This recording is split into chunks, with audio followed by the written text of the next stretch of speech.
especially sa Surah Al-Baqarah. Specifically doon sa Ayatul Kursi, na kung saan ang jinn hindi siya makakalapit sa iyo. Sabi na po kayo sa salam, pag sinabi ko, binasa mo yung Ayatul Kursi sa gabi, hindi ka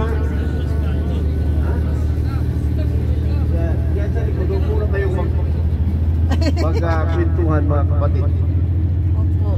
Bigyan natin pansin itong jinn.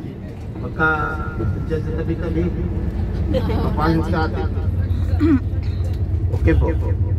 So pag magbabasa ka na kaya itong kursi, sabi ng Prophet ng Muhammad sallallahu alaihi wasallam, nasa protection ka ng Allah subhanahu wa ta'ala sa pagkutisi ko. At meron nga nangyari sa nakalimutan sa Europe yung nangyari. Mayroong isang Muslim